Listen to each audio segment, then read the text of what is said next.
PTI की 3 साला हुकूमत के दौरान करप्शन की बड़ी कहानी, फराह गोगी की लूटमार की दास्तान मंजर-ए-आम पर आ गई। 5 साल में फराह गोगी की असासों में 4,520 मिलियन रुपए का इजाफा। 3 साल के दौरान जाहिरी असासों में 420% इजाफा हुआ, गैर जाहिरी असासे 15,300% बढ़े।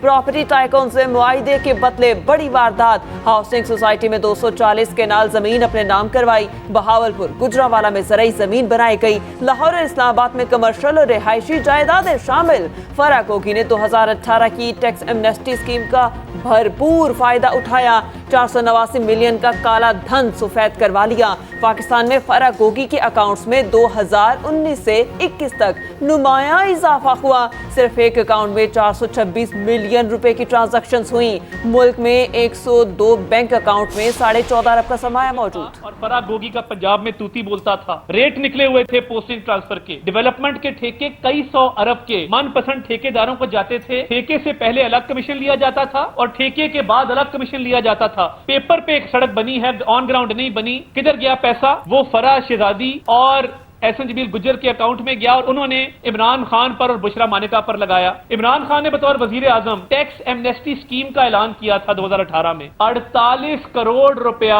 ये रिकॉर्ड की बात है, टैक्स एमनेस्टी स्कीम में फराह गोगी ने डिक्लेयर किया। और वो 48 करोड़ रुपया इमरान खान साहब की बदौलत उन्होंने डिक्लेयर किया कि ये हम डिक्लेयर करना चाहते हैं, इस काले धन को हम सफेद करना चाहते हैं। पंजाब में आवाम का पैसा बेदर्दी से लूटा गया। ठेकों से पहले और बाद में कमीशन लिया जाता था। रहनुमा मुस्लिम लीग नून अताउल्ला तारड़ की शदीद तनकीद। न्यूज़ कॉन्फ्रेंस में कहा उस्मान बुज़दार की अहलिया का ताल्लुक फराह शहजादी से है, उसी के कहने पर वजीर आला बनाया गया। फराह गोगी पकड़ी जाती तो फर बोलती। चेयरमैन पीटीआई ने अपना इक़्तिदार खत्म होता देखकर फराह गोगी को बाहर भेज दिया।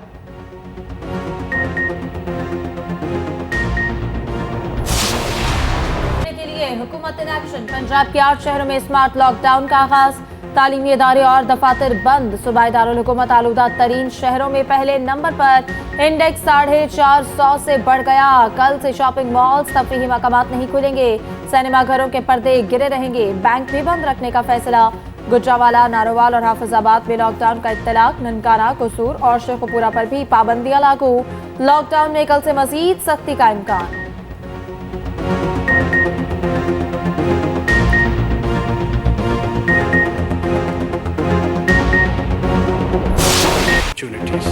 ताशकंद में इक्तिसादी ताउन तंजीम का 16वां सरबराही इजलास। वज़ीर आज़म अनवारुल हक काकड़ ने खिताब किया, कहा पाकिस्तान में सरमायाकारी के वसी मौके मौजूद हैं।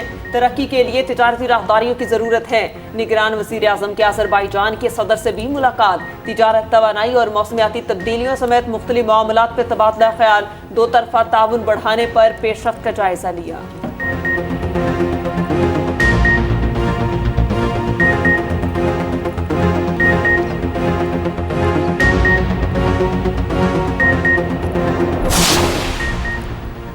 रियल एस्टेट पर टैक्स के लिए एनफोर्समेंट सख्त की जाए। IMF का पाकिस्तान से डू मोर का मुतालिबा। कम वसूली वाले सेक्टर्स के लिए मौसर पॉलिसी बनाकर एनफोर्समेंट की तजवीज़। पाकिस्तान और IMF के दरमियान तकनीकी मुज़ाकरात जारी। FBR ने रवा साल की मुमकिना रेवेन्यू रिपोर्ट जमा करवा दी। IMF मिशन 2 रोज़ तक रेवेन्यू रिपोर्ट पर जवाब देगा। FBR दिसंबर के बाद रिटेल्स पर टैक्स आयद करने के इख्तियारात इस्तेमाल कर सकता है।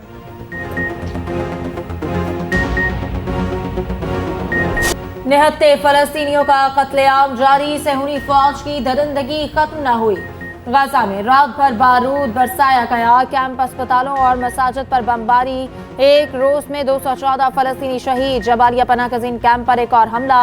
खान यूनिस में 2 मसाजिद शहीद। शहदा की मजमूई तादाद 10,500 से बढ़ गई। 4,324 मासूम बच्चे जान से गए। 2,823 ख्वातीन को निशाना बनाया गया। गजा के 50% अस्पताल बंद। अल-कुद्स शिफा खाने में ईंधन खत्म होने के करीब 3.5 लाख मरीज इलाज के बगैर तड़पने लगे। गजा में इसराइली जारहियत रुकने का इम्कान। 3 रोज़ा जंग बंदी के लिए मुज़ाकरात जारी। इसराइली मीडिया के मुताबिक सीज़ फायर के बदले 12 यरगमालियों को रिहा किया जाएगा। रिहाई पाने वालों में 6 अमरीकी शहरी भी शामिल होंगे। जंगबंदी का मकसद गजा में इमदाद की तरसील है। हमास ने मौक़िफ़ दे दिया। इसराइल और हमास के दरमियान कतर ने सालिस का किरदार अदा किया। 34 रोज में नाजायज रियासत हजारों फलस्तीनियों को शहीद कर चुकी।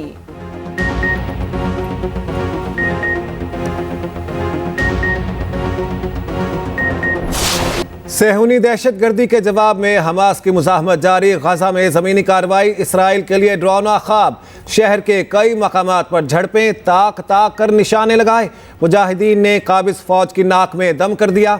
मिसाइल के निशानों से 10 फौजी गाड़ियां तबाह, मजीद 4 फौजी टैंक उड़ा दिए। तबाहशुदा टैंकों की तादाद 16 तक पहुंच गई। गजा के जुनूब में इसराइली फौजी काफिला गाइडेड मिसाइल का निशाना बन गया। गलियों में स्नाइपर्स गाजी फौजियों पर कहर बनकर टूटने लगे। उधर यमन में अमरीकी ड्रोन की परवाजें, हौसी बागियों ने ड्रोन मार गिराया। अमरीका ने ड्रोन तबाह होने की तस्दीक कर दी। हुकाम ने कहा MQ-9 ड्रोन को यमन के करीब निशाना बनाया गया।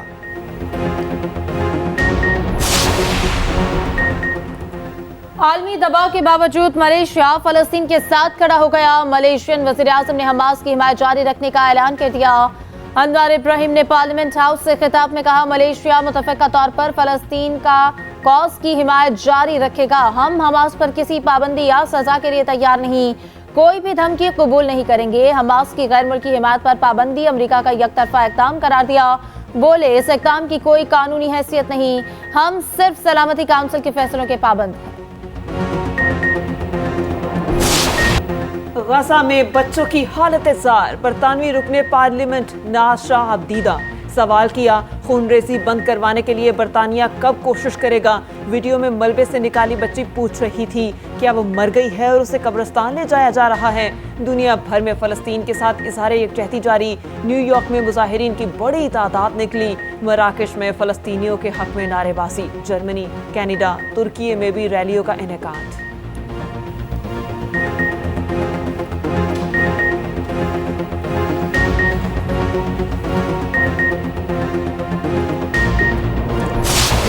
लाहौर में मज़ार इकबाल पर गार्ड्स की तब्दीली की पुरवकार तकरीब। पाक बहरिया ने एजाजी गार्ड्स के फराइज संभाल लिए। चाको चौबंद दस्ते ने सलामी दी।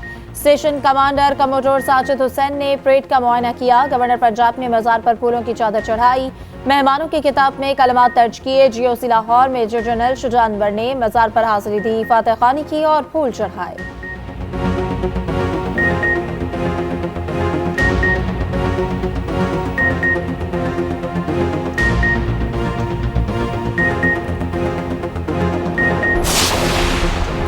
निगरान वज़ीर आला पंजाब की मज़ार इकबाल पर हाजिरी। मोहसिन नकवी ने फूलों की चादर चढ़ाई। साबिक वज़ीर आज़म शहबाज शरीफ ने कहा, अल्लामा की शायरी ने कौम को नया जज्बा और तहरीक देकर अमल की राह पर चलाया। शायर मशरिक ने बरसगीर के मुसलमानों को मंजिल दिखाई। आसिफ जरदारी ने कहा, अजीम मुफक्किर ने बरसगीर के मुसलमानों को शाऊर दिया। अल्लामा इकबाल के ख्वाबों की ताबीर आवाम की हुक्मरानी तस्लीम करने से है।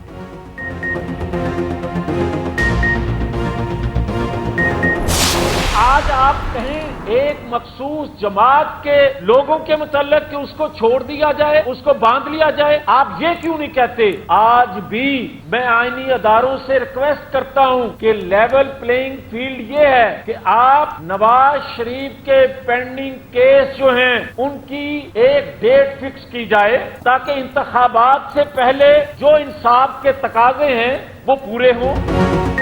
नवाज शरीफ और चेयरमैन PTI को इलेक्शन से पहले इंसाफ मिलना चाहिए। कोई कसूरवार है तो सजा दें। रहनुमा मुस्लिम लीग नून मियां जावेद लतीफ की न्यूज़ कॉन्फ्रेंस। बोले, वोट को इज्जत दो का मतलब है कि आईनी इदारे अपनी हुदूद में रहें। ये मतलब नहीं कि वोट के बगैर बारी दो। तमाम सियासी कुव्वतों को लेवल प्लेइंग फील्ड मिलनी चाहिए। इदारे ये तासुर पैदा ना होने दें कि इलेक्शन शफाफ नहीं हो रहे।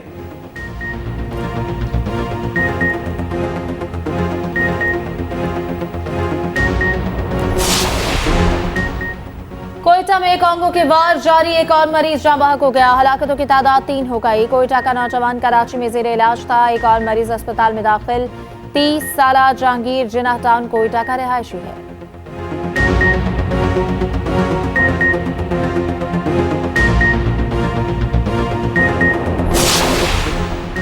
गंदो गंदम की बैनुल सूबाई स्मगलिंग का रास्ता बंद हो गया। सिंध और खैबर पख्तूनख्वा का पंजाब की गंदम रिलीज पॉलिसी से इत्तेफाक। दोनों सूबों ने सरकारी गंदम की इजराई कीमत 4600 रुपए मुकर्रर कर दी।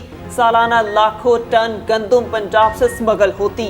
महकमा खुराक पंजाब कल से फ्लावर मिल्स को गंदम का इजरा शुरू करेगा। फ्लावर मिल्स एसोसिएशन ने सरकारी गंदम ना खरीदने का ऐलान कर दिया। हुकूमत पर दबाव बढ़ाने के लिए एहतजाज का फैसला।